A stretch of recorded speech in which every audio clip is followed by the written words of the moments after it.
Well, hey everybody, how are you? Leslie here. I'm going to talk about personal obstacles. For the past, almost 3 years that I've been doing videos on YouTube, at the Paralegal Career Mastermind channel, as well as here for more than 3 years. Or been posting here for more than 3 years. I've talked about going down your path and then you meet the obstacle, or trying to get in this career and there are obstacles in your path, which is very normal. So normal. We all face it. I would venture to say there's not one person who's gotten into this career without obstacles being in the path. And if you're feeling like that right now, you are normal. One of my students from the Paralegal Inner Circle class that joined in June, and I've had several from the May class, and then I have a newer class that started in September that will finish up at sometime mid-March. The person from the, and it's not the only one, but this just happened, landed a job as a paralegal.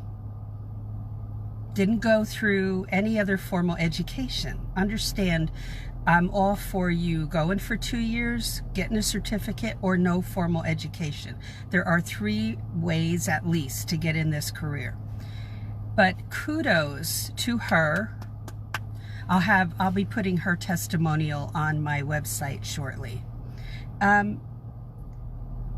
For landing a job and coming out of a different type of career path, as most of us have done, right? And landed the job and made that transition. And I have people asking me all the time, how do I make the transition? I don't feel they're going to hire me. How do I? And there's the obstacles right there. You see, like, there are, and those are real. Those are true obstacles. But that doesn't mean it's a stop sign. You see? Because we can, however that visual is for you, we can blast through the obstacle, hurdle it, however you want to see it. There are ways to get around it and not deal with that obstacle at all. And so, yes, that's one of the many things I teach in the course. But today we're going to go over what we do to self-sabotage ourselves. I did it for a lot of my life. And when I read these things, I go, aha, that's what I was doing. But when I jumped into the legal field, I was coming out of a very bad job, very bad experience. And I didn't want that to be my story for the rest of my life. I wanted to be successful in a career of my choice and build a career. You see, I'm not saying a job. I built a career. I had to look at it that way, and that's how I want you to look at it. If you look at it as a 9 to 5, it feels like a dead-end kind of mindset, right?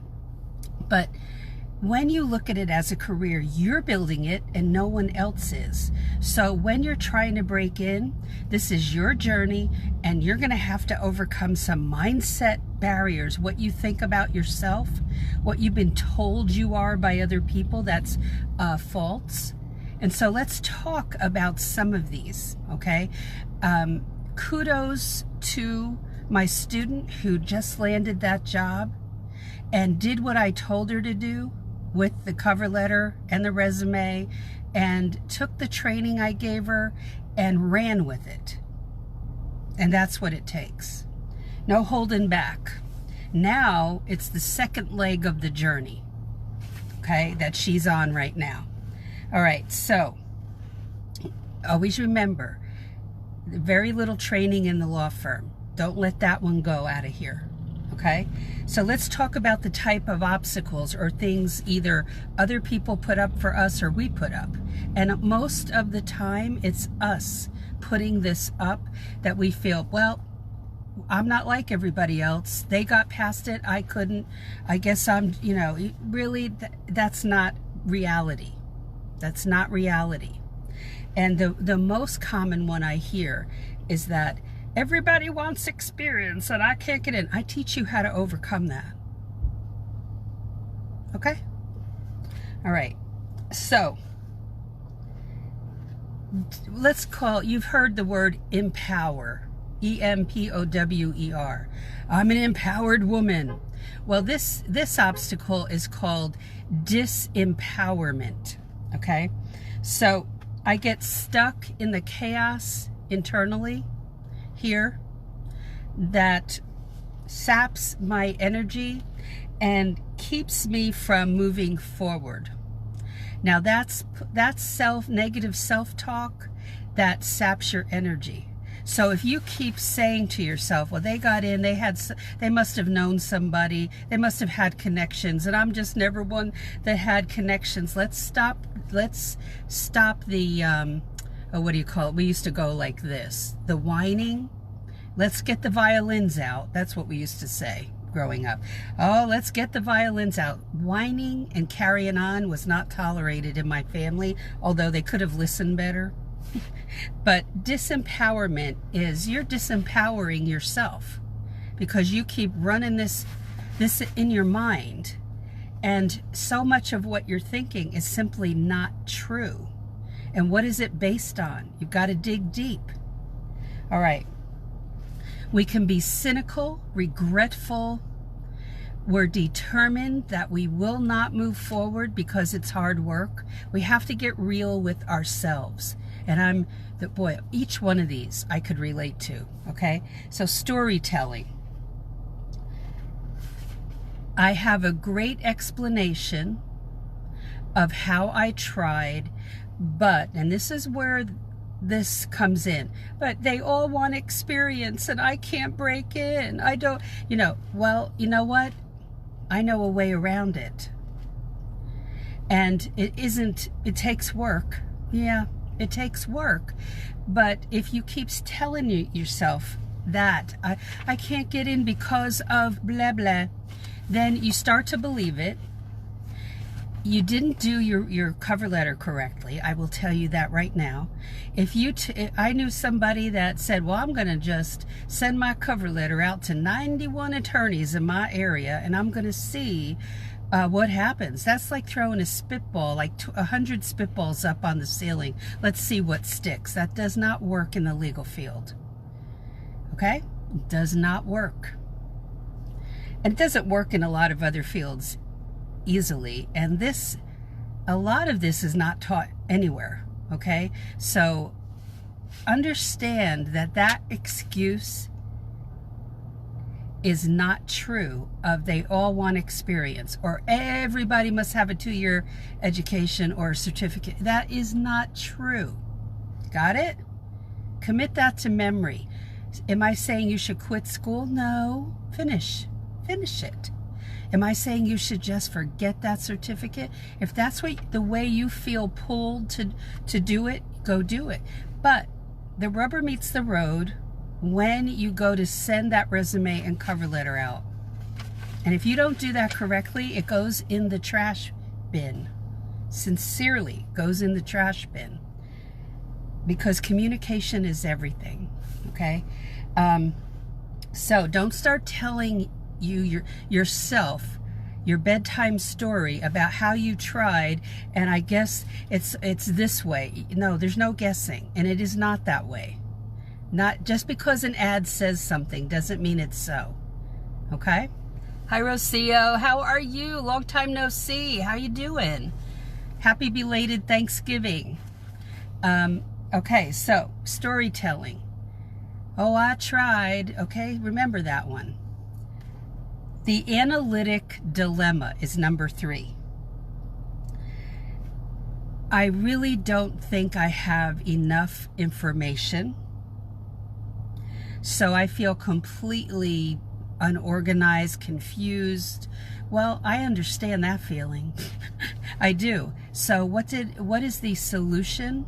We'll talk about over the weekend. I'm going to do a webinar about the solutions to these, okay? Today I'm just lining out, because if you can self-identify what you're doing and then stop it, because doing these things will not get you past the boulders or the barriers. The the spinning of the wheels. And that is still, we're still on number 3 of the analytical dilemma, where we're constantly churning the same in our head, that we're confused, we're disorganized. I wish I knew more and then I would do this. Well, sometimes that takes a lot of work. Oftentimes it does. Hey Memphis, how you doing? And some people don't want to put the work in.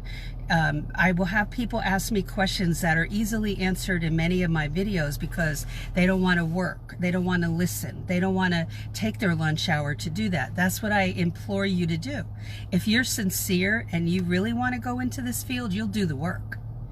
And I don't suffer that lightly. I know when somebody's trying to cut corners. We are, after all, as paralegals, investigators and detectives. So we can kind of spot that. We spot things with clients too that are trying to get us to give them advice when we are not licensed to do so. So it's red flag goes up. Understand, we know when people want to circumvent working hard or are trying to do something that is not really to their benefit or ours. So the thing is, you're going to do a lot of research to get in this field, and you're going to do a lot of things that educate you. Hi Jamie, good to see you. All right, so we've got 3 so far: disempowerment, storytelling, the analytic dilemma, where you're not, there's information you need, but you don't know how to get it. Oh my goodness, Google's at your disposal. Really? Because what are you going to do when you're a paralegal? You have to go get all kinds of information that your attorney says, go get that. And you're like, what? You mean you're not going to spoon feed me? No, they won't. There's no training. So remember this. It's not mocking you. It's giving you advice. All right, so wasted energy is number 4.